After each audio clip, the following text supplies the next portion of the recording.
del ciclo Intérpretes de lo Contemporáneo. En esta ocasión toca tratar a Richard Sennett, que es sociólogo estadounidense, al día de hoy hace su carrera en London School of Economics.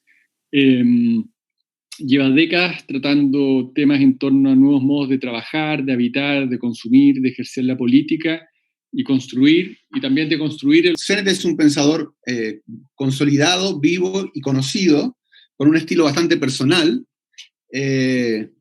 Alguien a quien su infancia y adolescencia marcó de manera particular y de alguna manera logra vertirlo en sus distintos libros y publicaciones, sobre todo las más conocidas. Es hijo de padres comunistas, criado solo por su madre en un barrio pobre o relativamente modesto de Chicago, de viviendas sociales, y tempranamente desarrolla una vocación musical más que una vocación intelectual.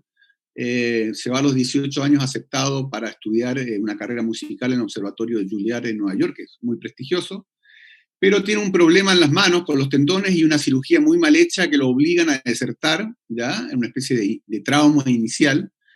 Y en el intertanto se había hecho amigo de la hija de uno de los sociólogos más importantes de la época, que era David Riesman, y Janet Riesman lo invita a estudiar filosofía a Harvard. Y la primera influencia importante que tiene Sennett, yo diría, probablemente, y con quien dialoga polémicamente a lo largo de gran parte, o ha estado dialogando durante parte de su vida intelectual de manera polémica, es con Hannah Arendt, ¿ya? Sobre todo, digamos, porque Hannah Arendt le despierta a él un particular interés en el espacio público, en la vida pública, en la vida de la polis, ¿ya? Y eso se ve muy influenciado ya tempranamente en su obra, porque tanto sus primeras obras como la última de las últimas, o la última por lo menos traducida al español, y de la que yo tengo conocimiento, tienen que ver con el habitar urbano, con el tema del habitar, ¿ya?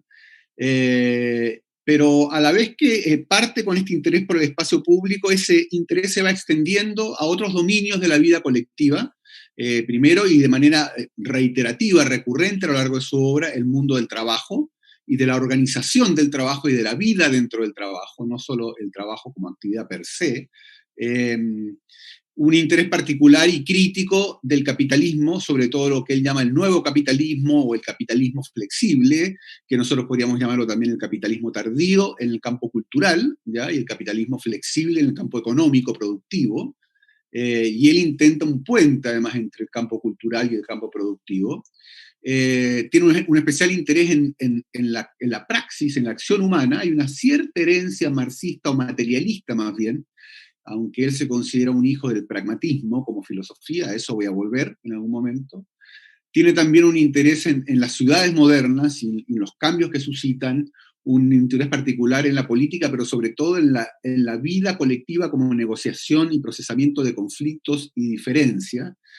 Y dentro de su horizonte ético, yo diría que el metavalor, al cual yo creo le asigna mayor prioridad al valor de la igualdad, y que de alguna manera, sobre todo, puedo poner el acento más que en la igualdad material, en la igualdad simbólica, y sobre eso vamos a hablar un poco también, ¿ya? A través de uno de los libros claves de él, que es El respeto. Yo diría que todos estos ámbitos en que trabaja Sennett, ¿ya? El mundo del trabajo, las organizaciones, la vida colectiva, el procesamiento de conflictos, la praxis social, el habitar, hay algo que los atraviesa, bueno, hay más de una cosa, pero algo que los atraviesa, que es lo que le da título un poco a la convocatoria aquí, al título que yo le puse, que tiene que ver con el sentido de pertenencia. Pero con un sentido de pertenencia que estaría en principio perdido, bloqueado, anhelado al mismo tiempo, ¿ya? Y donde buena parte de esta especie como de fábrica de ansiedad que tiene la sociedad actual tiene que ver con que los conductos convencionales del sentido de pertenencia se han ido quebrando, ya la pertenencia a la comunidad, la pertenencia a un mundo de trabajo estable, la pertenencia a la política como campo consagrado de procesamiento de diferencias, etc. Entonces, está ese leitmotiv, y yo diría que el leitmotiv de la pertenencia lo coloca a él en una especie de disposición, y voy a ponerlo en términos casi contradictorios, de nostalgia proyectiva, ¿ya? Es decir, a ratos Sennett parece nostálgico en sus libros, es decir, parece como evocar un mundo que se ha perdido, y al cual él en principio adhiere, un mundo donde las temporalidades son más largas, donde las relaciones son más consolidadas, donde uno logra un reconocimiento simbólico y social a través de un oficio, por ejemplo, ya de un trabajo, donde las organizaciones tienen reglas claras, la tradicional burocracia, a las cuales atenerse, donde hay jerarquías, pero las jerarquías implican básicamente un desarrollo a lo largo de la vida. Y Sennett dice, bueno, aquí esto es lo que se rompió un poco, o sea, reconoce como si eso hubiera existido, en primer lugar, de manera consolidada, y como si eso hubiera dado a la gente en general, me imagino que él sobre todo piensa en los Estados Unidos y en parte en Europa, ¿ya? No llega hasta América Latina en esta bajada, como si la gente fuera, entre comillas, no sé si más feliz, pero tuviera un horizonte de sentido más estable que le permitiera vivir en cierto sosiego, tranquilidad, con reglas claras, etc. ¿Ya? Entonces hay como una especie de nostalgia, pero al mismo tiempo es una nostalgia con fuerza proyectiva. No significa esto que Sennett proponga reponer el mundo que se perdió, pero sí significa que el mundo que se perdió, o el mundo que él entiende que se perdió, ¿ya? O los valores asociados a él, pueden reconcebirse de una manera transfigurada, digamos, hacia el futuro. Entonces, desde ahí viene, yo diría, una parte que es una parte de, al mismo tiempo, de fuerza normativa que tiene su pensamiento y de horizonte utópico. Las dos cosas, es decir, horizonte hacia adelante. La obra de Sennett es una obra muy profusa, ya parte en 1969 con sus ensayos clásicos sobre cultura en las ciudades, es decir, parte con el tema ciudad, y con el tema de identidad personal y vida urbana en el año 70, pero su primera obra así fuerte, que lo lanza al estrellato, que es traducida ampliamente y que lo convierte en un referente dentro de la filosofía crítica contemporánea, es una obra del año 77, que se llama El declive del hombre público, que un poco vamos a hablar de esa obra, que aparece bastante más tarde traducida al español. Y la segunda gran obra, ¿ya? Que aparece 10 años más tarde, que lo hace doblemente conocido, es La corrosión del carácter, un título fuerte, 2 puntos, tiene un subtítulo que es Las consecuencias personales del trabajo en el nuevo capitalismo, ¿ya? Y 10 años más tarde de eso, va a publicar un libro que retoma un poco que es La cultura del nuevo capitalismo. Y yo diría que juntando la corrosión del carácter y la cultura del nuevo capitalismo, tenemos esta especie de filosofía materialista de Sennett, ¿ya? En que de alguna manera reconstruye o piensa la cultura a partir de ciertas condiciones materiales, un poco a la Marx, ¿ya? Es decir, de las condiciones del trabajo y la organización del trabajo. Entre ambos libros, ya hacia el 2003, aparece un libro que para mí es el libro clave para pensar la igualdad desde una perspectiva simbólica, que es el libro El respeto, y que lleva por subtítulo Sobre la dignidad del hombre en un mundo de desigualdad. También nos vamos a detener en ese libro. Y luego viene el proyecto de él de 3 libros juntos, ya que es un proyecto al cual él le llama el Homo Faber, que son El artesano, que es quizás el libro más en el que más trabajó, en el que más puso investigación, un libro con una cantidad de conocimiento histórico incorporado así notable, publicado y traducido muy rápido y publicado en Anagrama en el 2009, en el 2008 había salido en inglés, que es básicamente sobre eso, sobre el tema, digamos, del hacer, la materialidad del hacer, que es del artesano, ¿ya? En que él quiere sacar una especie como de figura paradigmática o emblemática, ¿ya? Para repensar la praxis, para repensar esta idea, digamos, tanto de producción como autoproducción, en una especie de ideal del artesano en tiempos modernos o contemporáneos. Después viene un segundo libro de este proyecto de 3 libros, ya que tiene que ver no ya con la práctica material, sino con una práctica social que es la de procesamiento y negociación de conflictos, y sobre cómo vivir juntos de alguna manera, ¿ya? Donde está la dimensión de la política, pero no solo la dimensión de la política, sino en general la dimensión de la cooperación y el conflicto, visto en distintas instituciones, casos, también con una reconstrucción histórica profusa. El libro se llama Juntos, en castellano, Rituales, Placeres y Política de Cooperación. Y el tercer libro trata sobre el tema del habitar, o sea, trata sobre el tema de la ciudad, en una visión crítica de lo que son las ciudades actuales en general, y con una intención de proveer un horizonte ético para la ciudad, ¿ya? se llama Construir y Habitar, Ética para la Ciudad, es del 2018, probablemente ha publicado cosas después, porque ya estamos 4 años después, y CENET es bastante profuso y productivo, pero hasta ahí llega, digamos, lo que básicamente yo voy a tomar en consideración. Lo primero quizás que interesa, o que convendría decir, es que CENET se reconoce o se quiere heredero y miembro de un club filosófico que es el pragmatismo filosófico norteamericano, al cual él, con toda razón, le adjudica dos momentos históricos importantes. Uno, la vuelta del siglo XIX a XX, donde la figura más descollante luego es la de John Dewey, una especie de humanista, educador, sabio, ¿ya? Y luego, mucho más tarde, la figura de Richard Rorty, que es un filósofo ya de los 50 en adelante, y él mismo también, como figura. Y básicamente, tanto el primer como el segundo pragmatismo tiene que ver con el primero, sobre todo, una reacción contra el idealismo filosófico, contra la filosofía puramente especulativa, y busca, de alguna manera, desde la filosofía, volcarse hacia otros campos, hacia el campo de las artes, las ciencias, la economía política, la religión, etc. ¿Ya? Para CENET, para él le parece perfectamente lógico, desde una filosofía pragmática, volcarse hacia el estudio de la artesanía, hacia el estudio sobre todo de la técnica, ¿ya? Que es algo en lo cual él va a entrar de lleno, ¿ya? Ahora quisiera un poco, en honor al título, ya esta especie de sentido de pertenencia, esta búsqueda de cohesión y sentido de pertenencia como anhelo del propio CENET, y según él entiende como anhelo colectivo, ¿no? De algo que se ha perdido.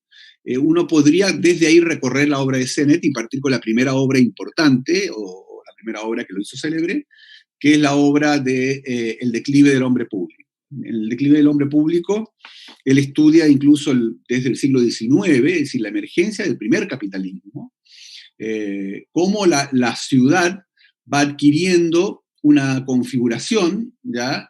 Y al mismo tiempo que va acompañada de una cultura más secular, menos religiosa, pero que se va produciendo al mismo tiempo una especie de desequilibrio entre la vida pública y la vida privada. Es decir, como una falta de mediación entre vida pública y vida privada, ¿ya? En esta transición que, bueno, que tiene que ver con la transición un poco de la idea de comunidad a la idea de sociedad, ¿ya? En la modernidad y en el capitalismo, y donde dice CENET, poniendo además él estudia varios ejemplos, como buen filósofo pragmatista, va a la historia, y se vuelve a la historia, y dice que al perderse las mediaciones, sobre todo la mediación comunitaria y los rituales clásicos de la vida en comunidad, la persona se vuelca un poco como sobre sí misma, y se trunca el desarrollo de la personalidad como una personalidad bifronte entre lo privado y lo público, ¿ya? Lo público dice que era dominio del pueblo, de la ciudadanía, de los ciudadanos, los habitantes de la polis, y entendido como el bien común, además de la sociedad, donde al mismo tiempo se producían los encuentros sociales, pasa a transformarse en un espacio hosco, un espacio refractario, un espacio anónimo, un espacio desconocido, un espacio segregado territorialmente, como es la ciudad en un mundo capitalista, una ciudad que tiende a la segregación socioterritorial, ¿ya? Y donde por lo tanto se pierde un cierto espíritu de convivencia ciudadana a través de la segregación social en la ciudad, producto, digamos, de cómo se articula la economía con el espacio, producto de la tendencia al privatismo, ¿ya? De la falta de espacios de mediación de carácter más comunitario y más ritualesco en una sociedad más moderna, más secular, más individualista, además. Entonces, entre el individualismo como pivote de transformación cultural, la segregación urbana como pivote de transformación económica, y la pérdida de espacios comunitarios como pivote de transformación social, ¿no es cierto? Lo que tenemos es la pérdida de ese espacio público, o por lo menos de tal como estaba originalmente ese espacio público. Ese es como, yo diría, como el primer tema que aparece ahí fuerte, ¿ya? y donde ya está mostrando lo que va a mostrar a lo largo de toda su obra, que es un intento por ir como combinando cambios que son muy materiales, ¿ya? Como por ejemplo la planificación urbana en este caso, con cambios que son más bien culturales, que tienen que ver con valores, y con cambios que tienen que ver con la subjetividad, ¿ya? La reclusión del individuo hacia adentro, la inseguridad, la ansiedad, el individualismo, etc. El segundo libro importante que viene 10 años después es La corrosión del carácter, en que se encarga básicamente de dar cuenta de cómo impacta sobre la cultura y la subjetividad el nuevo capitalismo, ¿ya? Y las nuevas formas de organizarse para trabajar y de trabajar también. El nuevo capitalismo, vamos a entrar en eso, tiene que ver no solo con ir más allá del Fordismo, sino ir más allá del periodo 1940, 1950, 1960, de un capitalismo, yo diría que va asociado al baby boom, que va asociado a las gloriosas 3 décadas de la posguerra, digamos, que acompañan un crecimiento sostenido en lo económico, con beneficios crecientes a través del mundo del trabajo, ¿ya? Con una movilidad social intraclase incluso, o sea, no es que el obrero pase a hacer otra cosa, sino que básicamente la condición de la clase obrera mejora sustancialmente, y donde el mundo del trabajo es un mundo estable, de reglas claras, con un sistema burocrático, jerárquico, donde todo el mundo sabe un poco a qué atenerse, y además con una mediación muy fuerte, que es la de los grandes sindicatos. Entonces, según él, digamos, lo que el capitalismo flexible viene a erosionar, viene como a minar, es esta idea del mundo del trabajo relacionada con compromisos de largo plazo, ¿no? Eso que Nietzsche llamaba el hombre que puede prometer, con valores perdurables y con un sentido de pertenencia dentro del mundo laboral y con la estabilidad en el mundo del trabajo, es decir, lo que era en Estados Unidos bajos niveles de desempleo, todavía bajos niveles de rotación del trabajo y una mayor identificación del sujeto con el sindicato y la empresa, ¿ya? El capitalismo flexible viene a romper con este orden, ¿ya? A desintegrarlo, a reordenarlo de una manera distinta. Y lo que él dice que lo que más se corroe, y aquí es donde Sennett, digamos, vincula lo material, lo organizacional y lo subjetivo, ¿no? Lo subjetivo es el carácter, lo que él llama el carácter, ¿ya?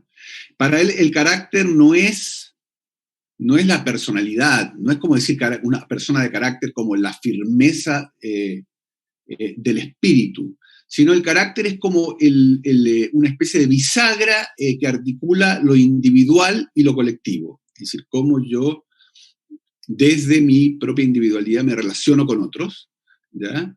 Pero también es lo que vincula lo contingente con lo histórico, es decir, de qué manera aquello que yo vivo como presente lo puedo como inscribir dentro de un sentido de temporalidad más larga, ¿ya?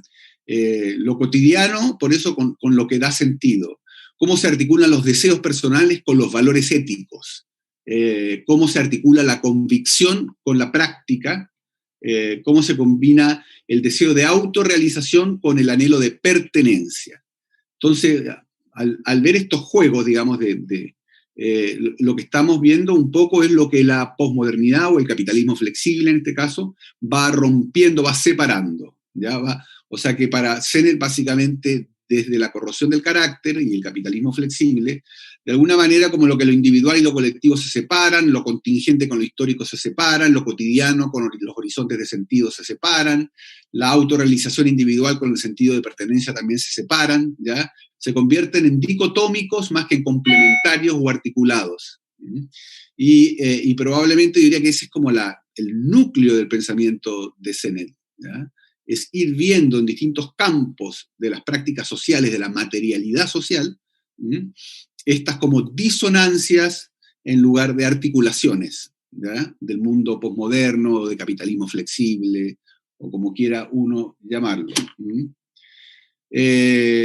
Ahora, Sennett insiste aquí en una especie como de, no sé si llamarlo paradoja o engaño no porque supone que hay alguien que está engañando, pero es una cierta como paradoja, porque él dice que lo flexible, o el capitalismo flexible, el mismo término, ¿ya?, tiene una carga semántica positiva originalmente. La flexibilidad supone tolerancia, supone plasticidad, ¿no es cierto?, supone apertura de mente, etc.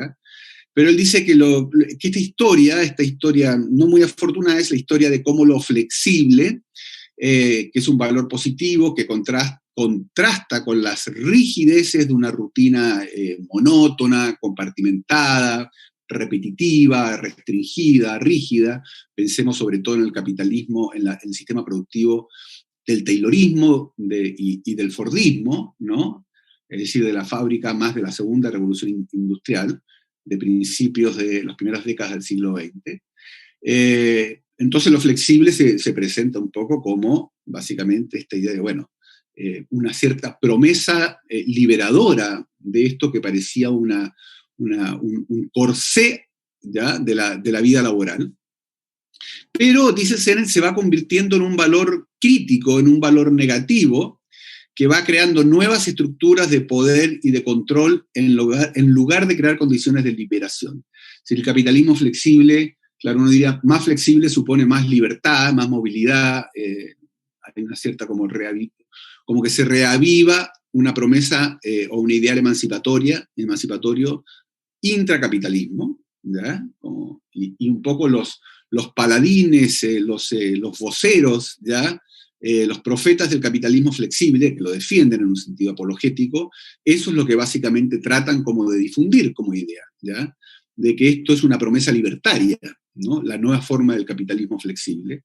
Y para Sennett, en realidad, es una especie de nuevo panopticón, es decir, de que en realidad las formas de coacción, de vigilancia, de control, simplemente se transforman, ¿ya?, con una gran capacidad de monitoreo, ¿ya?, sobre la acción de las personas, y por lo tanto una gran capacidad de control, ¿ya? Cito textualmente, dice: el sistema de poder que acecha en las formas modernas de flexibilidad está compuesto, dice él, de 3 elementos. La reinvención discontinua de las instituciones, la especialización flexible de la producción y la concentración sin centralización del poder. El poder no está centralizado, está mucho más distribuido, pero sin embargo no está desconcentrado. Es una interesante distinción que hace, yo creo, Sennett entre la centralización y la concentración del poder. El poder en el capitalismo flexible descentraliza las responsabilidades, pero mantiene concentrado el poder de decisión. Esa sería como la forma en que se presenta. La flexibilidad plasma en una especie de reingeniería, una de las palabras caras al capitalismo flexible, la reingeniería laboral, la reingeniería organizacional, la reingeniería empresarial, que muchas veces también es, y Sennett así lo ve, un eufemismo para hablar de reducción de puestos de trabajo, de mayores exigencias de productividad, de deterioro en la relación entre el capital y el trabajo, es decir, pérdida de un diálogo horizontal entre capital y trabajo, de aumento de la desigualdad, sobre todo con mayores brechas salariales, en Estados Unidos es muy claro, mucho mayores brechas salariales, entre trabajos altamente competitivos y el resto, una pérdida de cohesión grupal, ¿ya?, en el trabajo, porque el trabajo deja, sobre todo los task teams nuevos, es decir, los grupos de trabajo en el capitalismo flexible se arman y desarman permanentemente, están como armados en torno a una tarea o un logro específico, entonces la gente nunca logra consolidar un sentido colectivo, y según Sennett, esa es un poco la idea, ¿ya?, evitar que se consolide un sentido colectivo, también una cohesión social de grupo. Y un deterioro en los tránsitos de los ciclos de vida a lo largo de la carrera laboral por pérdida de puestos de trabajo y creciente dificultad de incorporarse ya a una edad madura a un nuevo trabajo, porque es un sistema organizacional dinámico que privilegia la ductilidad, la adaptabilidad de trabajadores más jóvenes, ya, en principio, porque la juventud adolece mayores niveles de desempleo que los adultos, que es algo que Sennett no menciona. Pero que eventualmente, ¿no es cierto?, está esta idea de que una vez que uno pierde el tren no puede volver a subirse al tren, ¿no?, en esta reingeniería laboral permanente. Ahora, para Sennett, en este capitalismo flexible, que tiene además otras características. Una característica es que ya no hay alguien contra quien gritar, ¿ya? Es decir, no está el rostro del dueño del capital, ¿ya?, como alguien contra el cual disparamos nuestras diatribas, que tiene los bolsillos llenos de billetes, sino que se privilegia mucho más como sistema de propiedad de la empresa, la sociedad por acciones, y se privilegia la voz de los accionistas, ¿ya? Y al privilegiar la voz de los accionistas es como otra estructura de propiedad, una pérdida de rostro de quien está del otro lado, ¿ya?, del otro lado del mundo del trabajo, y también los accionistas tienden a privilegiar también los resultados de corto plazo frente a los resultados de largo plazo. No les interesa mucho el tema, digamos, del prestigio de la empresa o el tema de la consolidación, les interesa mucho más la rentabilidad rápida, y eso hace, digamos, que el tipo de decisiones que se tomen pueden ser muy violentas, independientes, digamos, de que sean lesivas o no para los intereses del mundo del trabajo. Un segundo elemento que dice Zener que es muy importante tiene que ver con la transformación tecnológica, es decir, que sobre todo a partir de el nuevo ciclo de automatización que da la microelectrónica, ¿ya?, y el trabajo en redes, y el trabajo a distancia, y el trabajo, digamos, con sistemas de información que van de un lado a otro, y la división internacional del trabajo, una misma empresa que tiene procesos y partes en distintos países, etcétera, ¿ya?, hace que el trabajo se fragmente por un lado, o sea, se integre mucho más, pero se fragmente a la vez, porque es posible fragmentar mucho el trabajo e integrarlo a través de las nuevas tecnologías, ¿ya?, y de la revolución del transporte, que desplaza partes y procesos de un lado a otro, etc. Entonces, eso también produce una sensación de falta de pertenencia, esta mezcla de integración, pero integración fragmentada, ¿ya?, donde el trabajador cada vez le cuesta más visualizar el proceso, el grupo, el colectivo y el sentido en todo esto. Dice Zener que los verdaderos vencedores en este nuevo capitalismo no sufren por estas cosas, no la pasan mal, ¿verdad? No sufren por la fragmentación, todo lo contrario, se ven estimulados por la idea del trabajo simultáneo en muchos frentes diferentes. Esta idea un poco de la dispersión, esta idea del descentramiento, esta idea de que uno está trabajando en varios frentes a la vez, como este trabajador hiperproductivo que tiene la capacidad, precisamente porque además las nuevas tecnologías proveen de plataformas que le facilitan esto, pero le permiten estar como apretando varias teclas a la vez. Y al mismo tiempo tiene una especie de capacidad casi innata, o más que una capacidad, una tendencia como a desprenderse del pasado. Hay una especie de desapego, desprenderse del pasado, desprenderse de ciertos vínculos con otros trabajadores para construir otros vínculos, ¿ya? Esa especie como de seductora ligereza de espíritu, ¿ya? Que tiene una parte que es una parte luminosa, promisoria, atractiva, que tiene que ver precisamente con esta movilidad, ¿ya?, esta liviandad, pero tiene su parte dura, su parte mucho más complicada, que tiene que ver con la inseguridad, la ansiedad, y el hecho de que la mayor parte de la gente más bien paga el pato frente a esto, ¿ya?, que es lo que plantea Zener, es decir, vive en una situación de progresiva precarización del mundo del trabajo.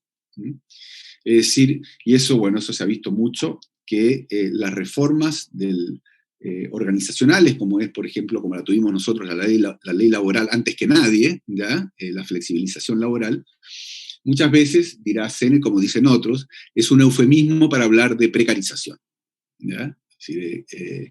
Eso está ahí, digamos, y es una declaración política frente al mundo del trabajo.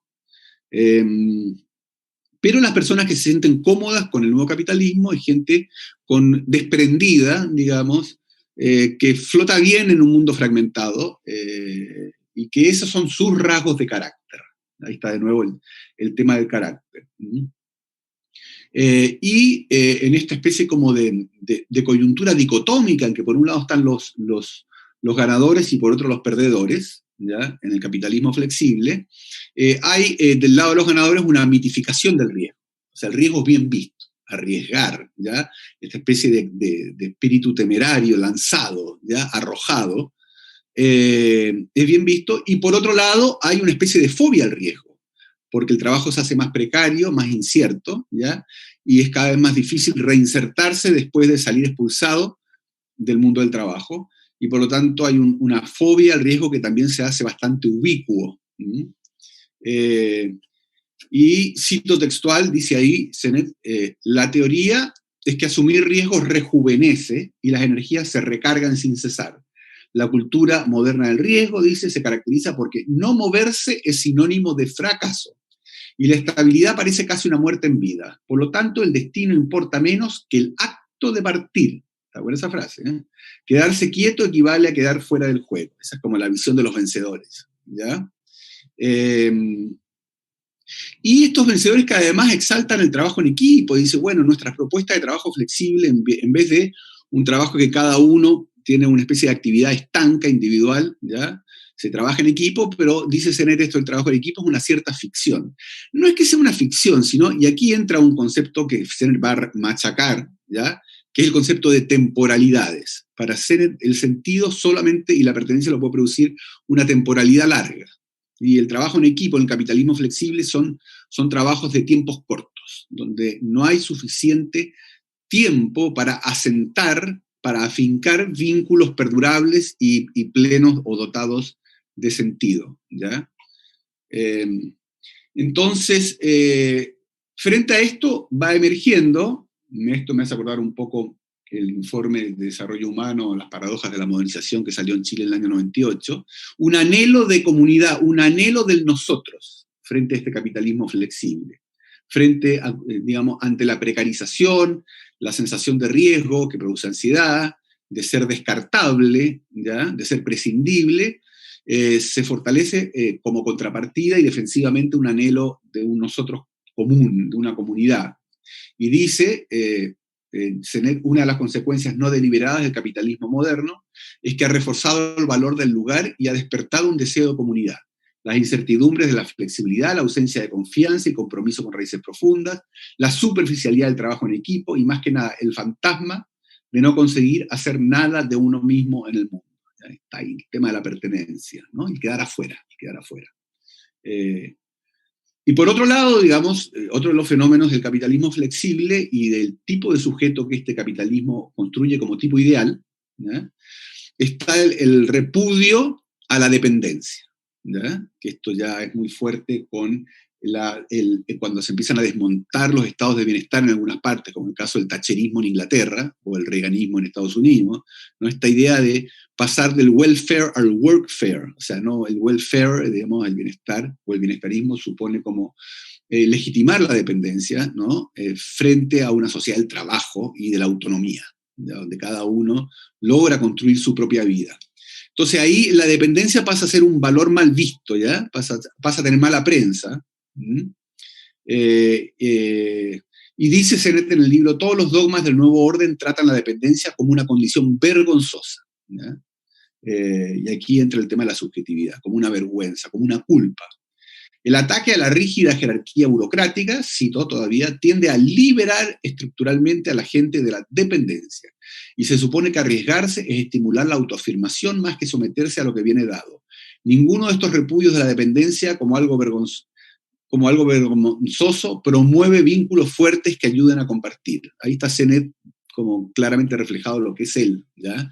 Y cómo ve esto, ¿ya? Este término de dependencia asociado al término de vergüenza, ¿ya? Y un elemento que se introduce en esta cita, que es bastante polémico y que se le critica bastante a Sennett, es su adhesión a la burocracia. Él una y otra vez va a defender la burocracia, ¿ya? La jaula de hierro de Max Weber. ¿Sí? Y vamos a ir viendo por qué. Sobre todo porque la burocracia tiene jerarquías claras y supone temporalidades largas, ¿ya? Entonces la gente sabe a qué atenerse y aunque la burocracia sea una jaula de hierro y aparezca como una especie de monstruo frío, termina proveyendo una curiosa calidez, ¿ya? O por lo menos sensación de seguridad y pertenencia. Y lo que dice Sennett es que el sistema irradia indiferencia o insensibilidad frente al drama humano, ¿ya? Donde la gente no se siente imprescindible, se siente prescindible, se siente descartable. Y el sistema se encarga de hacer esto reestructurando las instituciones en que la gente es tratada como prescindible, sobre todo las instituciones laborales, pero también también habla de las instituciones del bienestar social, las instituciones de la política social, incluso las instituciones políticas que se van como separando de alguna manera de la participación ciudadana y se van convirtiendo en una especie de subsistema relativamente autónomo, ¿ya? Que pierde sensibilidad frente a la comunidad, ¿ya? Que es un poco el reclamo de las grandes movilizaciones aquí del 2019, ¿no? De un sistema político divorciado del mundo de la calle. Entonces está siempre ahí como Sennett insistiendo en el tema de la pertenencia.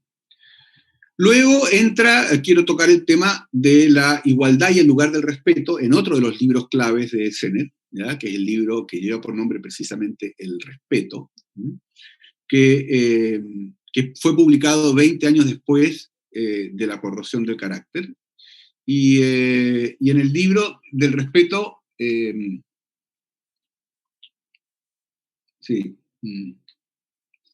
el tema dominante es la relación entre respeto y desigualdad, ¿ya? Y Sennett afirma que hay 3 maneras en las cuales la sociedad modela el carácter, lo dice en el respeto, y se gana o no el respeto a los demás. Una es a través del desarrollo de capacidades y habilidades propias, por eso después va a volver al tema del artesano, ¿ya? El orgullo del bien hacer, del hacer bien las cosas, ¿ya? Y la gente se ganaría el respeto a través de eso, de desarrollar capacidades y habilidades para hacer bien las cosas. Uno segundo tiene que ver con el autocuidado, es decir, con no ser carga para otros, que lo hace a uno merecedor de respeto. Y el tercero es la forma en que uno retribuye a otros en un sistema de intercambios de la sociedad, ¿ya? Que es la relación con el otro, con los otros y las otras. Y dice que la desigualdad desempeña un papel decisivo, y lo va mostrando, ¿ya? En la formación de estos 3 aspectos del carácter, ¿ya? De estas 3 formas de respeto. Es decir, digamos, personas que sufren la desigualdad o que están colocadas dentro de la estructura simbólica en el lugar de menor reconocimiento son personas más dependientes, con menor capacidad de autocuidado, personas de menor formación, ¿ya? Es decir, con menos desarrollo de capacidades y habilidades, y que entre comillas son vistos como que menos aportan a la sociedad, ¿ya? Y que son esos 3 vectores lo que constituyen la base de este valor que él llama el respeto, y que el respeto a su vez es la base de la igualdad simbólica, que tiene que ver más bien con la igualdad de reconocimiento, no la igualdad en el sentido material de la palabra. Sennett afirma que, una vez más, aquí repite, que el nuevo capitalismo se ha instaurado y consagrado esta especie de vergüenza por depender, ¿ya? Y es interesante que él plantee esta idea, además, asociada a una sociedad donde la pirámide de edades nos lleva a un progresivo envejecimiento, es decir, un porcentaje de la población cada vez mayor es una población envejecida, y muchos de ellos, digamos, dependientes, ¿ya? Y que por lo tanto esta especie de vergüenza por depender que instaura el nuevo capitalismo va de contramano con las tendencias demográficas del nuevo capitalismo, o de los tiempos actuales, donde hay una mayor dependencia por efecto del envejecimiento de la sociedad. Eso plantea, digamos, un temazo, ¿no? El tema, digamos, cómo cruza de manera contradictoria una tendencia demográfica con una tendencia cultural, ¿ya? De cultura del nuevo capitalismo.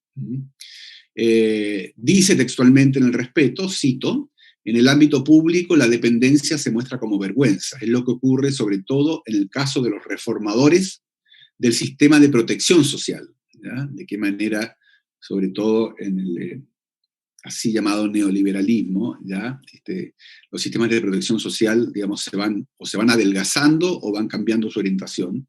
Y dice, la severidad humana que evita el estado de necesidad y pone el acento en la autosuficiencia, produce respeto a los ojos de los demás y alienta el respeto por uno mismo. El viejo estado del bienestar gobernaba para los necesitados, pero los reformadores aspiran a liberar a estos del Estado, es decir, a que no vivan de la ayuda social periodos demasiado largos, que paguen su seguro médico, que elijan escuela para sus hijos, que administren ellos mismos sus pensiones. Bueno, todo eso suena muy conocido aquí. Esta ampliación del campo de la reforma, dice, solo sirve para profundizar la desconcertante división entre el aspecto privado y el aspecto público de la dependencia. la necesidad de los otros, tan compulsiva en el amor, la amistad y la paternidad, queda reprimida por la convicción de que la dependencia es una condición vergonzosa. Interesante aquí cómo hace el vínculo con el amor, la amistad, la paternidad, es decir, rápido, como salta hacia la dimensión de lo afectivo, ¿ya? Y juega con eso también. Es decir, como el tema de la dependencia podría de alguna manera, o la vergüenza por depender, que se cultiva en el nuevo modelo de protección social, un modelo privatista, ¿ya? De autosuficiencia, y de alguna manera de autoproveerse los servicios a través del mercado, iría combinado, ya, o estaría reforzándose con también una vergüenza por depender en el campo de lo afectivo, ¿ya? Es decir, cómo hay un puente eventual entre lo institucional y lo afectivo. Esto es muy del pragmatismo o materialismo como filosofía que subyace a Sennett, ¿ya? Estar como construyendo puentes permanentes entre aspectos materiales o institucionales y aspectos de la subjetividad, de la cultura, del afecto. Yo creo que eso hace tan interesante el pensamiento, tan atractivo el pensamiento de Sennett. Y ya en el respeto empieza a adelantar lo que va a ser su libro siguiente sobre el artesano, diciendo, defiende la artesanía en relación al respeto. ¿Qué es para él lo principal del artesano, de esta especie de tipo ideal más bien, ¿ya? Que es el artesano? Es hacer las cosas por el gusto de hacer las cosas bien. Esta especie de conformidad con el oficio, ¿ya? Aquí podemos cuestionar a Sennett también, ¿ya? Es decir, porque uno podría decir que aquí hay una nostalgia, ¿ya? En la figura del artesano. Hay un precioso libro, me acuerdo, de Saramago, que se llama La caverna, que es como el momento de la crisis del artesano, ¿ya? Sennett de alguna manera elogia esta idea del artesano que trabaja adhiriendo un oficio, incluso como recluyéndose dentro de su propia soledad o espacio restringido de sociabilidad, digamos, para concentrarse en lo que hace, ¿ya? Y por el gusto de hacer las cosas bien, ¿ya? Es decir, no solo como una especie de obsesión por el output, ya orientado al producto, sino también centrado en el proceso. Uno diría, bueno, pero ¿hasta dónde esto puede erigirse en ideal hacia el futuro? ¿Ya? No se trata, por supuesto, de volver a los gremios de los artesanos medievales, pero Sennett tiene como dos flancos de defensa que son susceptibles de cuestionamiento. Un poco de esta especie de endioseamiento de la figura del artesano, que podemos discutir hasta dónde lo mitifica o no. Y por otro lado, esta visión casi positiva, yo diría positiva, de la burocracia, ¿ya?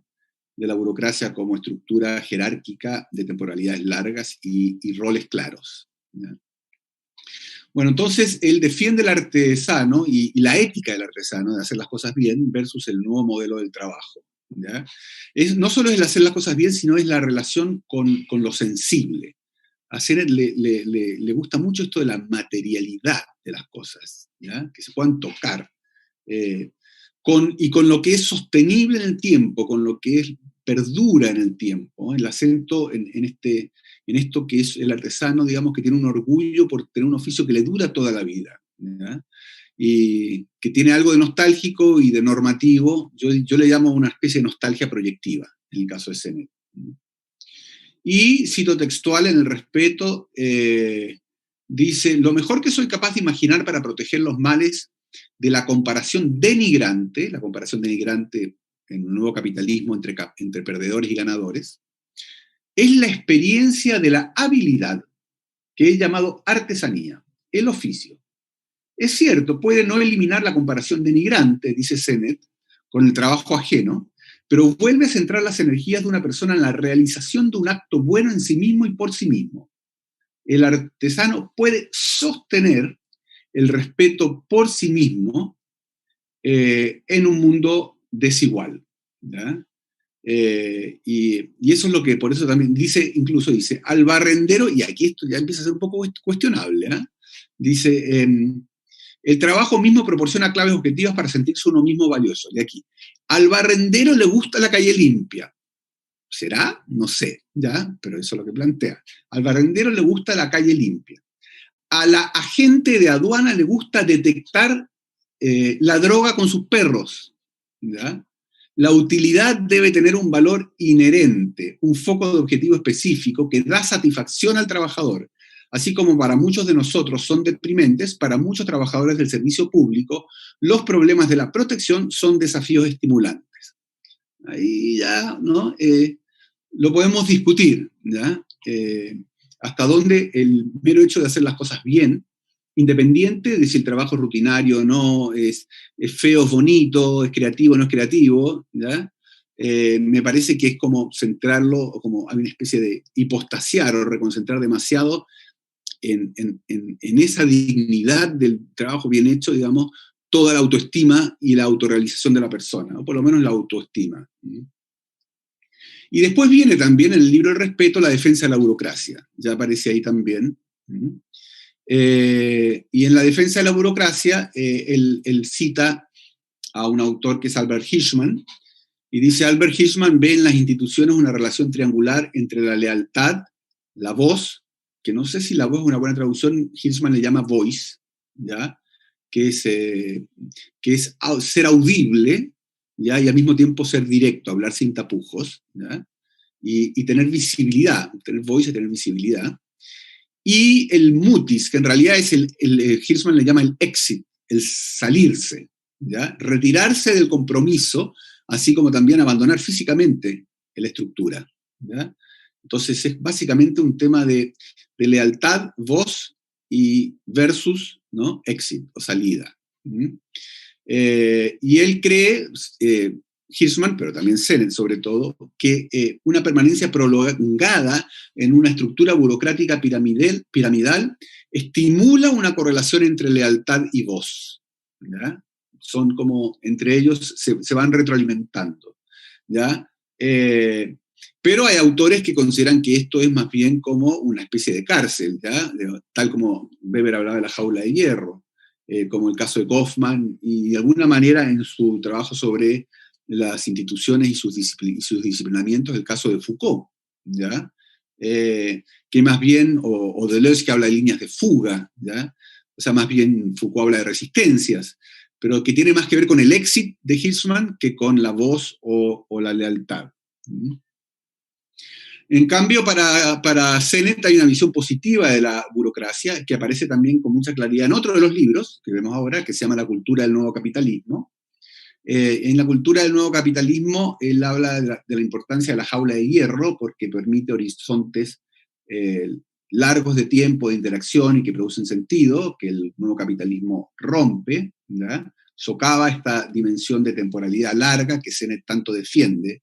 Y dice, cito textual, si tuviera que extraer una conclusión de primera mano sobre la estructura que Bismarck diseñó para el capitalismo social y Weber analizó de modo tan brillante, diría que su mayor legado consiste en el don del tiempo organizado. Todas las relaciones sociales necesitan tiempo para desarrollarse. Un relato vital en el cual el individuo sea importante para los demás requiere una institución con la misma longevidad que una vida personal.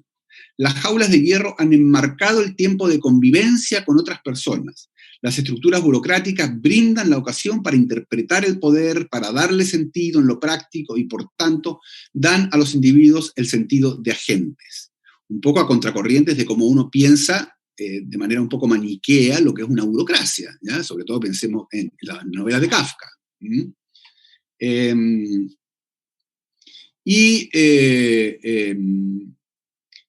Lo que él plantea es que el sistema que rompe con esto produce, el nuevo capitalismo produce elevados niveles de estrés y de angustia entre los trabajadores, en mercados en que el ganador se lleva todo, que es un dicho, el ganador se lleva todo, donde los riesgos son grandes. Cito textualmente, dice: los mercados internos incrementan más aún los riesgos de ansiedad, pues la línea divisoria entre competidor y compañero de trabajo se vuelve difusa. En la antigua pirámide, el fracaso se basaba en el temor. En la nueva institución, la ansiedad es la ansiedad la que da forma al fracaso, ¿ya? O sea, en esto de que uno no sabe si el de al lado es compañero o competidor, dice que es una estructura o una relación fundamentalmente ansiógena, ¿ya? Y en el mismo libro, en la cultura del nuevo capitalismo, cuando hace una relación entre sentido de pertenencia y carácter, vuelve sobre el tema de la corrosión del carácter del libro escrito 10 años antes, Y dice, la identidad no concierne tanto lo que uno hace como el lugar al que pertenece. Las compañías bien dirigidas conferían una sensación de orgullo. El prestigio moral del trabajo de vanguardia, en cambio, es un talismán de éxito difícil de practicar como proyecto vital para quienes no pertenecen a la élite. El trabajo en la vanguardia extravía dos elementos claves de la ética del trabajo. La gratificación diferida, es la idea de no lograrlo todo ahora, sino entender, digamos, que las recompensas son diferidas, y el pensamiento estratégico a largo plazo, es decir, una proyección en el tiempo de largo plazo.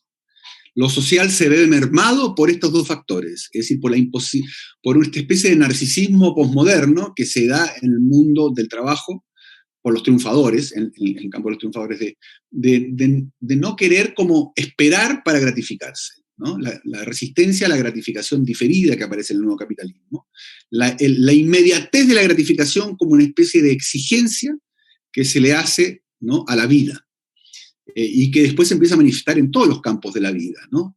Esta resistencia a la frustración, esta especie de búsqueda de gratificación inmediata, ¿ya? Es decir, una combinación de hedonismo con individualismo, ¿ya? Pero donde el sustrato material es precisamente esta nueva forma de organizar la producción, el mundo del trabajo, etc. Y la idea, digamos, de no proyectarse mucho hacia adelante, sino proyectarse en el corto plazo. Después menciona como contraparte el fantasma de la inutilidad. Dice, 3 son las fuerzas que hacen del fantasma de la inutilidad, no la inutilidad, sino el fantasma de la inutilidad, una amenaza moderna. Uno, la oferta global de fuerza de trabajo, es decir, si sale más barato hacerlo en otra parte, se hace en otra parte, o si no se pagan impuestos, se hace en otra parte. La oferta global de fuerza de trabajo. O porque la migración llega y está dispuesta a trabajar en cualquier condición.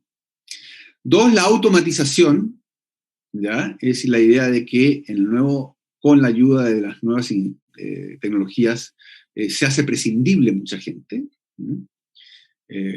sobre todo en puestos intermedios. Y 3, dice, la gestión del envejecimiento, ¿ya? Es decir, un envejecimiento gestionado de manera tal de que la dependencia es vista como humillante.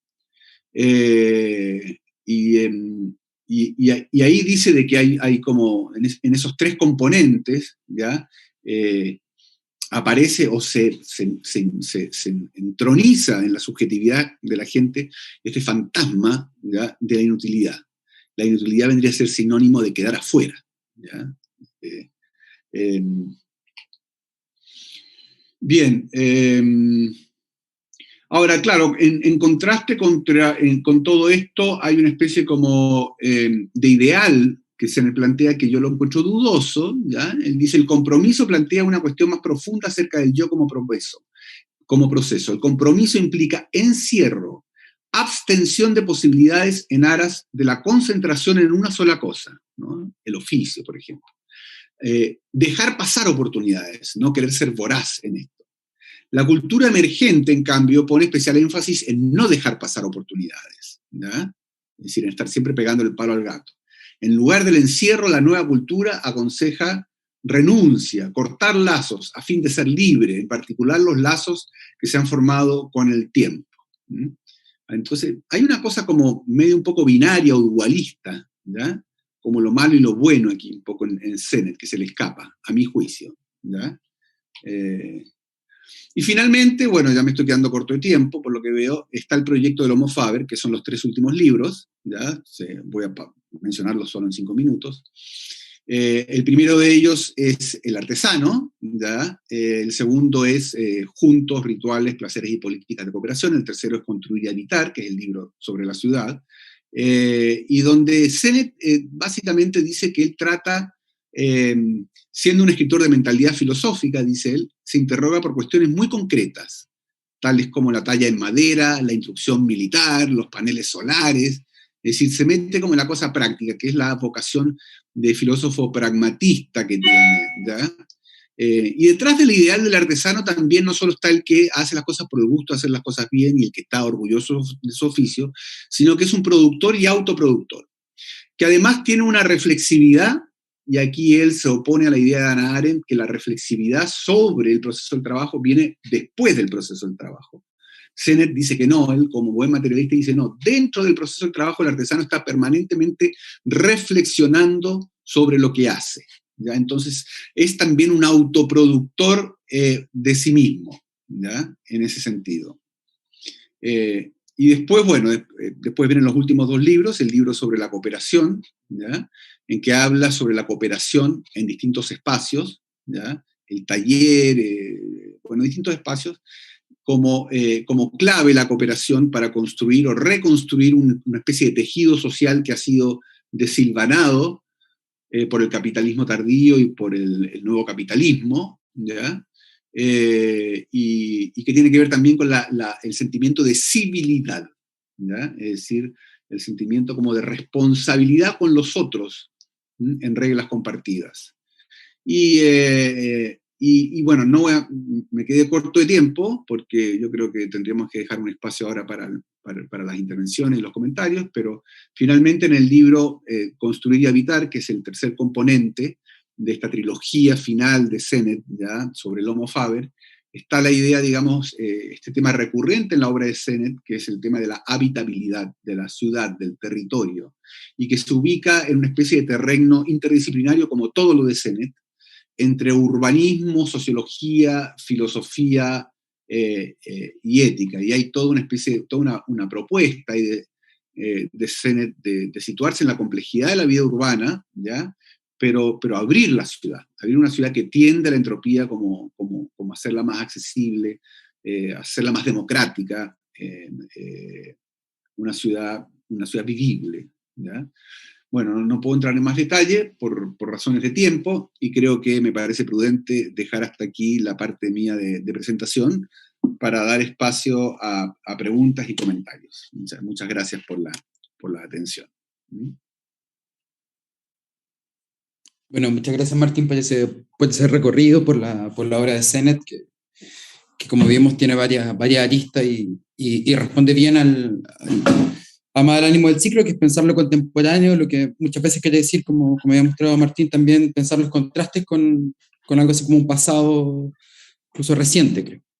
Entonces vamos a dar, como siempre, una ronda de preguntas, de comentarios. Pueden hacerlos por el chat, pueden levantar la mano, digamos, digital de Zoom, o levantar la mano simplemente, bueno, a la antigua, digamos, como su mano física. Por mientras, preguntan, Oscar Silva pregunta en el chat, Martín, si puedes desarrollar un poco la idea de relación ansiógena. Ya. Uh-huh. Sí, no es privativo de Sennett esto de hablar de que hoy día la sociedad es una sociedad ansiógena. Ansiógena, que significa básicamente que produce o exacerba o alimenta la ansiedad, ¿ya? Es lo contrario del ansiolítico que muchos de nosotros tomamos en la noche para dormir, ¿ya? O sea, que hay factores que tienen que ver con la interacción social, en distintos campos de interacción social, que tienen un elemento ansiógeno, ¿ya? Lo que produce ansiedad, básicamente, la ansiedad, que es, digamos, como el hermano menor de la angustia, ¿ya? Tiene que ver básicamente con una especie de inseguridad frente a un futuro, o a un elemento del futuro. Es decir, la ansiedad es básicamente, o lo que produce ansiedad, básicamente tiene que ver con un puente de incertidumbre que se teje entre un presente y un futuro. Se intercala un nivel alto de incertidumbre, que es lo que vendría a ser el elemento ansiógeno, el elemento productor de ansiedad en la subjetividad, ¿ya? Y en esto Sennett es muy enfático de que el capitalismo flexible, es decir, esta especie como de precarización del mundo del trabajo y de pérdida de horizontes de sentido claro en cuanto a pertenencia, en cuanto a redes de protección, colchones sociales, de amortiguación, en transiciones de la estructura productiva de un paradigma a otro, produce mucha incertidumbre sobre qué va a ser de mí mañana, ¿ya? Es decir, si me quedo sin empleo, ¿ya? ¿Quién me va a proteger? ¿Quién me garantiza que pueda volver a reinsertarme si todo está rápidamente cambiando y reduciendo la necesidad de nueva mano de obra? Y por otro lado, este mundo dividido entre ganadores y perdedores, ¿ya? Donde por un lado hay una especie como de exaltación del riesgo, allá arriba, y aquí abajo lo que hay es una especie de percepción de riesgo permanente, más bien, de lo cual uno sería víctima. Y entonces yo diría que en eso se resume, ¿no?, los elementos ansiógenos de la interacción social, los que generan una mayor dosis de incertidumbre en la anticipación desde el presente hacia el futuro. Incertidumbre que muchas veces va acompañada de una especie de premonición catastrofista para mi vida personal, ¿no?, de que voy a caer en una especie de vacío, de intemperie, ¿ya? Y ahí está el tema de la crisis de pertenencia.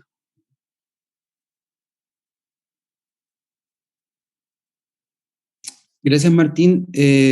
Bueno, Oscar intervino mientras estaba hablando para preguntar si el socialismo lo sería, o si el socialismo lo sería. Si el socialismo, o sea, en principio, el socialismo apunta o apuntaba, ¿ya?, en algún momento a todo lo contrario, ¿ya? O sea, si tomamos los socialismos reales, ¿ya?, históricos, o los socialismos reales entendidos como los socialismos, digamos, de la Europa Oriental y la Unión Soviética, vendría a ser una estructura bastante burocrática, ya, un Estado burocrático, y burocrático en el peor y en el mejor sentido para Sennett, ¿ya?, en un sentido duro, ¿ya?, como en cuanto a ejercer fuerza de dominación sobre los sujetos, pero por otro lado, en sentido positivo, en cuanto a una jerarquía en la cual uno está inscrito, siguiendo las reglas, ¿ya?, y teniendo una especie como de claridad respecto de la relación presente-futuro, ¿ya? El socialismo desde el punto de vista del estado de bienestar, o sea, de estados bienestaristas, que proveen redes de protección social en el campo del desempleo, como bajo la forma de seguros de desempleo, en el campo de la salud, bajo la forma de salud gratuita, en el campo de la seguridad social, en términos de un envejecimiento sin precariedad, ¿ya?, y en el campo de la pobreza, en términos de transferencias directas a los pobres. Es decir, con esos 4 componentes estructuran una red de protección social, ¿ya?, que bajan, ¿ya?, el nivel de incertidumbre catastrófica, por lo menos, respecto del futuro, ¿ya? Entonces, el socialismo entendido sobre todo desde la perspectiva de una socialdemocracia fuerte, ya, con un estado bienestarista fuerte, reduciría el margen de ansiedad y generaría un mayor sentimiento de seguridad. Y por otro lado, digamos, desde el lado de los socialismos reales, está este tema de la burocracia, ¿ya?, que, bueno, a algunos nos gusta menos que a otros, pero que estarían dando una especie como de armazón en el cual cada uno se inscribe en un lugar fijo, ¿ya? Hay poca movilidad, poco movimiento, pero hay claridad respecto al lugar que ocupa en el mundo, ¿ya? Ahora, otra cosa es también hoy día lo que pueden ser como las transiciones hacia formas neosocialistas, ¿ya?, y si eso genera ansiedad o no. Es decir, porque producen, digamos, porque hay como en momentos fuertes de transformación política, por supuesto que hay un nivel alto de incertidumbre e inseguridad en mucha gente. Pero eso ya es otra cosa, ¿no?, que tiene que ver con el cambio. Gracias, Martín, por la respuesta. Pregunta Malena en el chat también si puedes explicar un poco más el libro Construir y Habitar y a dónde quiere llegar Sennett con ese libro. Ya. Uh-huh. Sí, bueno, primero que hace lo mismo que hace en El Artesano y que hace en el libro Juntos, es decir, en los 3 libros. Primero hace mucha historia, ¿ya? Es decir, recorre históricamente muchas ciudades, desde el ágora griega hasta las grandes ciudades del siglo XXI, ¿ya? Se mete con el París del siglo XIX y toda la reforma al ordenamiento citadino que hace Haussmann, ¿ya? Y en el siglo XXI se mete en ciudades de México, de China, de India, en fin, de Brasil y países africanos, etc. Y se meten ejemplos concretos que van desde el diseño del Central Park hasta la sede de Google, las bibliotecas de Medellín. Es decir, es muy profuso en ejemplos. Y para él lo principal aquí, a lo que a él le preocupa es el ethos. Ahora, ethos tiene doble sentido la palabra ethos, ¿ya? El ethos de la ciudad en el sentido ético, ¿ya? Es decir, cuál es el horizonte normativo que guía la construcción o reforma de las ciudades, y esto es en el sentido de costumbres, ¿ya? En el sentido de cuál es más bien como idiosincráticamente que mueve, ¿ya? En la reforma de una ciudad.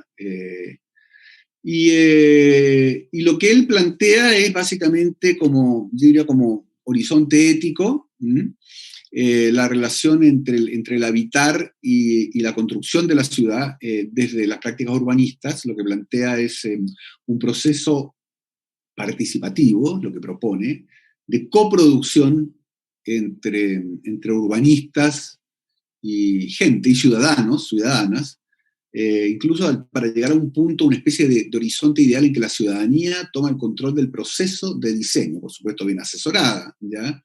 Es decir, hay un guiño a la idea del derecho a la ciudad, el derecho a la ciudad como un proceso participativo en que la ciudadanía incide en el diseño de la ciudad, ¿ya? Pero después también termina con una propuesta un poco más individualista, con una idea como de abrir la ciudad, ¿ya? O sea, a la vez que habla sí habla de ciudades ecosustentables. Hoy día nadie que hable de ciudad no puede pasar por esa variante, digamos, por esa beta, ciudades ecosustentables, pero no aborda de manera demasiado, no se dedica mucho al tema de las desigualdades intraciudades, o sea, el tema de la segregación territorial que hoy día, sobre todo cuando entra muy fuerte la especulación del suelo urbano, la segregación urbana es algo que se refuerza, ¿ya? Él sitúa como fundamental en la vida urbana cada vez más la idea de variedad, complejidad, apertura, y es muy crítico de un urbanismo aliado del diseño demasiado amarrado a la rentabilidad del suelo urbano, ¿ya? Como una especie de visión muy reduccionista del desarrollo de la ciudad, ¿ya? Y ahí le sale más como su voz humanista. No sé mucho más que decir, porque si no tendríamos que entrar en... Pero eso es como abuelo de pájaro. Gracias, Martín. Te agradece también, Malena. Hay otra pregunta de Violeta, que es, ¿qué de común comparte la ansiedad moderna, kantiana sobre todo por autonomía intelectual y pensamiento crítico, eso por un lado, que comparte eso con el repudio de la dependencia de los nuevos reformadores neoliberales? Ya. Sí, está bien, es muy interesante la pregunta porque son dos conceptos de autonomía radicalmente distintos, me parece. ¿Ya? La autonomía kantiana, por un lado, y la autonomía en este sentido más de individualismo posmoderno, ¿ya? O de individualismo neoliberal, ¿ya? No el individualismo clásico, ¿ya? No el individualismo del utilitarismo del siglo XIX, de un Stuart Mill, por ejemplo. Claro, y que no sé cuánto hay de común, ¿ya? Entiendo que la palabra es autonomía más que ansiedad aquí, ¿ya?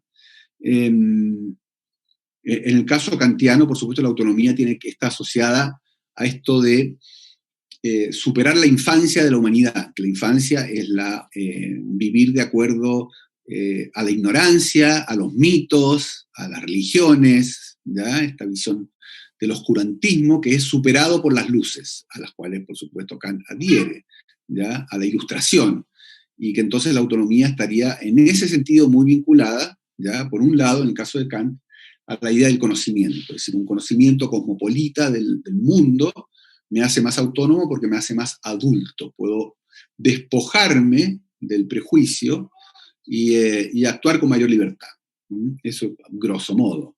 Esa es una beta de la autonomía kantiana, la otra es la beta de la moral kantiana, ¿ya? Que está sobre todo plasmada en dos de sus libros, en la Metafísica de las Costumbres y en la Crítica de la Razón Práctica, y que tiene que ver con la idea de llegar a un extremo, que es un extremo realmente, a que todo lo que motiva mi acción esté inspirado en una especie de puro amor al bien, ¿no? Y no tenga nada de espurio, no tenga intereses metidos entre medio, ¿ya? Entonces, como la autonomía vendría a ser como una especie como de incondicionalidad absoluta en lo que motiva mis acciones, no condicionada por nada, solamente por amor al bien, por una motivación digna de que todos la tengan, universalizable. Y de ahí que la famosa frase, el imperativo categórico, obra de tal modo que la máxima de tu voluntad pueda erigirse en ley universal, ¿no? O sea, que sea tan buena que ojalá todos la tuvieran. Y entonces la autonomía kantiana tiene esa doble bisagra, ¿ya? El espíritu ilustrado del conocimiento que nos hace libres, y este postulado moral de la ética, ¿ya? Donde pone la libertad del lado de la ética y la moral, ¿ya? Acciones no motivadas por ningún interés espurio, ¿no? Egoísta o lo que sea. Esto no tiene nada que ver con la autonomía neoliberal, que básicamente son puros intereses espurios si uno lo mira con el lente kantiano. El individualismo es actuar conforme a intereses propios y lograrlo, es decir, tener un grado de agencia tal que yo pueda, ya de manera independiente, sin coacción y potenciado por mis propias capacidades, ¿ya? Y habilidades, para poder llevar la vida que quiero llevar, ¿sí? Y los logros que quiero alcanzar. Y ojalá hacerlo de la manera más rápida posible, ya en esta cosa media cortoplacista en la que habla Sennett. Entonces, claramente, no se compatibilizan, son bastante contrarios, tampoco a esta especie de autonomía individualista del nuevo capitalismo. Le importa mucho el conocimiento, salvo el conocimiento estratégico, y un conocimiento que además está en permanente movimiento, ¿ya? Y que adquiere un carácter además mucho más como instrumental. O sea, el conocimiento tiene valor en la medida que es valor agregado en la productividad. Es decir, el conocimiento tiene sentido en la medida que aumenta mi productividad, sobre todo, y me hace, por lo tanto, una persona de mayor, que se transa a mejor precio o a mayor valor en el mercado. Entonces, no tiene nada que ver con el conocimiento al estilo kantiano, este conocimiento cosmopolita, ¿ya? Que me libera de las sombras, ¿ya? Es totalmente distinto. Entonces, por eso, de común, poco. Gracias, Martín. Sí, otra pregunta, porque hay una pregunta de Oscar, pero como he hecho dos, quizás si hay alguien, ponemos antes la de otra persona, si no hacemos la de Oscar.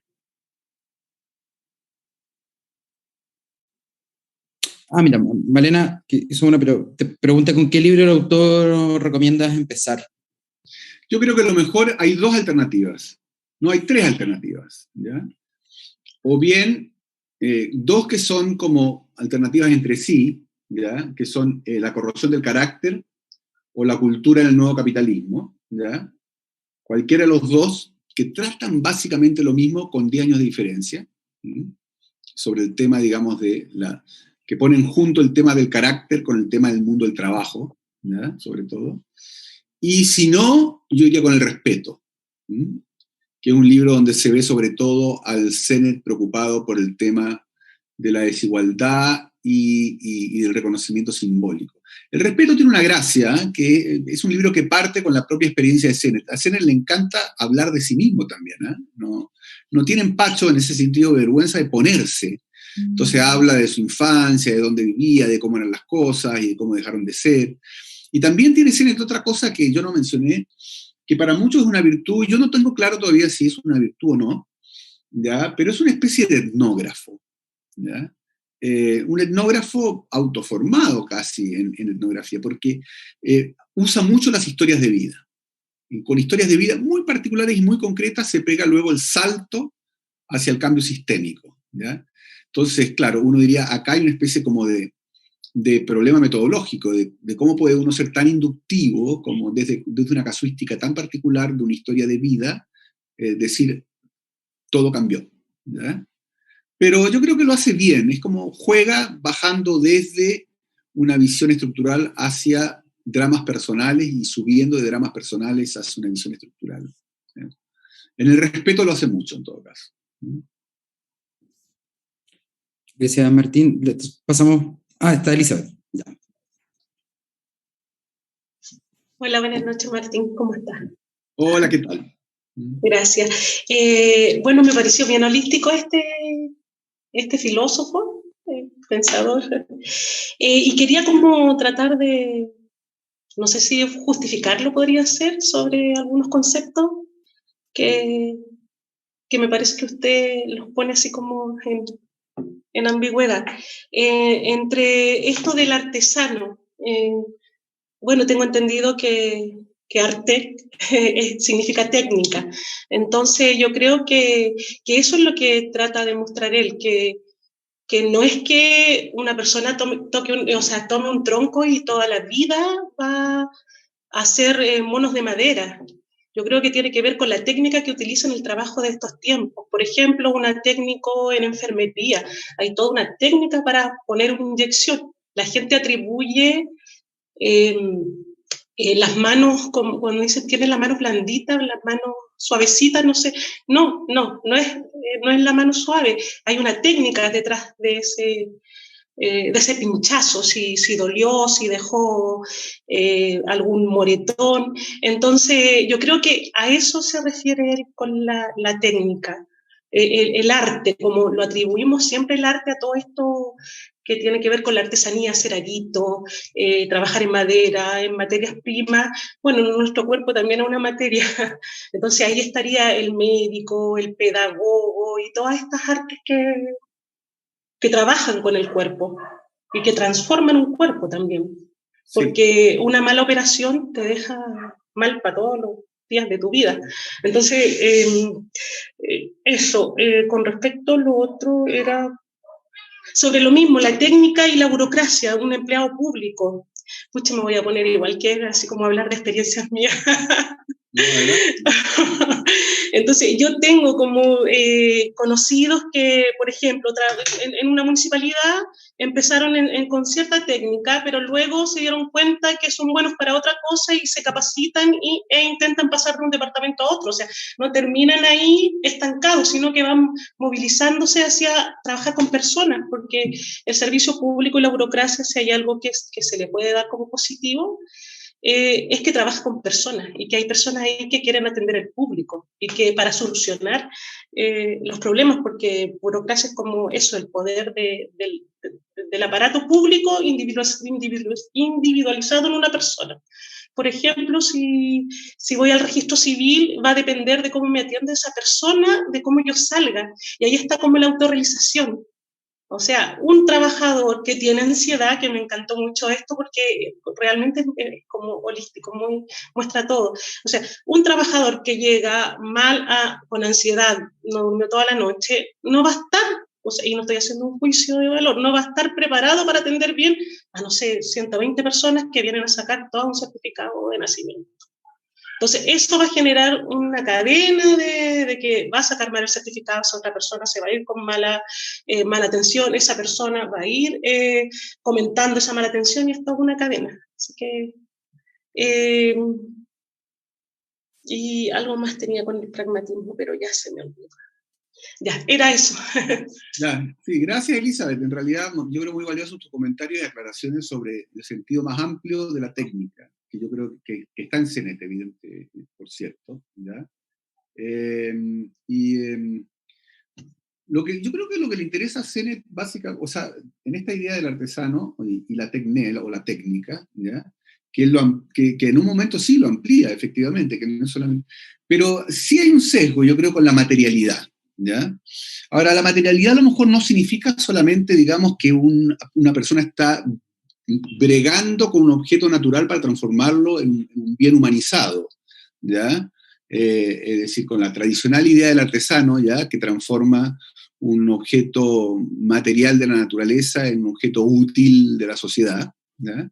Sino que también puede ser en sentido extendido, es decir, no solo materialidad en ese sentido, sino la vida material, o sea, la vida de todos los días, ¿ya? Y pueden ser trabajos que tienen que ver con, claro, con servicios y no solo con producción de bienes, ¿no? Pero yo creo que ahí hay, por un lado, una preocupación especial de Sennett, que él la inscribe en la tradición del pragmatismo filosófico, que es partir de la materialidad, ¿ya? Como siempre en relación a la cultura, ¿ya? Como partir, no hablar en el vacío, incluso en el artesano habla de las manos, ¿ya? Y de cosas que pasan con las manos en distintos trabajos, ¿ya? Se mete en detalles increíbles, insólitos, pero lo que él quiere es eso, es como llegar a la materialidad misma, ¿ya? A lo más irreductible de lo material. Él se mete en la historia del trabajo, en la historia de las habilidades, en la historia de los oficios, en cómo se fue construyendo la idea de calidad de los objetos, ¿ya? Entonces, en eso yo creo que es súper interesante. Y lo otro que me parece que también está bueno, así como en CENET, es esta idea, digamos, de autoproducción ligada a la producción. Esta idea como de que la reflexibilidad, y es una diferencia que yo mencioné que tenía con Hannah Arendt, que la reflexibilidad del artesano, pone el artesano, claro, como un ejemplo, pero lo podemos ampliar. Es una reflexibilidad que no se da al final del día o que la dan otros, sino que se está interrogando sobre sí y sobre su actividad, ¿ya? Y que no le quitemos ese mérito, porque lo tiene, ¿ya? Y lo tiene como, claro, y una persona que está de alguna manera en esta especie de impas ansiógeno, precisamente por la precarización laboral, ¿no? Lo que más hace es preguntarse por dónde está, ¿no? ¿Cuál es su lugar? Entonces, la reflexividad en ese sentido es súper fuerte. La distinción que hacía Hannah Arendt era entre el animal laborens y el homo faber, ¿ya? Y el homo faber precisamente sería ese que después de laborar se pregunta por el sentido de lo que hace, ¿ya? Y lo que quiere hacer Sennett es meter al homo faber en el animal laborens, adentro. Que es una idea bonita, ¿ya? Que es más materialista, además. En buen sentido la palabra materialista. Desde la pedagogía o desde la psicopedagogía se le llama metacognición. O sea, nosotros mientras es como una capacidad, o si lo hablamos desde las neurociencias, es una capacidad propia del mismo aprendizaje, irnos como corrigiendo, autocorrigiendo. Y es lo que pasa de repente cuando uno dice una palabra con una S más y uno mismo se autocorrige. De hecho, el niño hace mucho eso, se autocorrige solo. Y creo que ahí está la metacognición, y en este caso, cuando ya hay un camino, somos más adultos, ahí se hace más grande la reflexión en otro aspecto, como el trabajo. Claro. Gracias. Gracias, Martín, por la respuesta. Creo que llegamos, lamentablemente, aunque habían un par de preguntas al final, pues son 3 minutos para 8, digamos. A menos, Manuel, si quieres decir algo, no sé, o hacemos... Está sin audio. Eso. Gracias, Martín. Gracias por acompañarnos hasta el fin del ciclo. Lo que quería es como anunciarles la próxima actividad del centro. En agosto, el 2 de agosto, empieza un taller de 6 sesiones que lo hace Marisol García, que ya es como una habitué del centro. Todos los años hace talleres que se refieren a música. Y este año el taller se llama Pensadores de la Música, la componen, interpretan y la analizan. Y son en el fondo los músicos que han escrito sobre el oficio, que han pensado a partir de él, teniendo en cuenta sus propias experiencias, su experiencia de composición, de interpretación de canciones, o cómo la música se va de alguna u otra manera engranando con la historia política y social de su tiempo. Algunos de los músicos que va a abordar Marisol son Brian Eno, John Cage, David Byrne, Caetano Veloso, etc. Así que ojalá se animen y se inscriban. En los talleres de Marisol siempre han valido mucho la pena. Así que capaz que nos topemos por esos rumbos también en un mes más. Chao. Chao, gracias por la atención. Gracias, Martín. Chao, chao.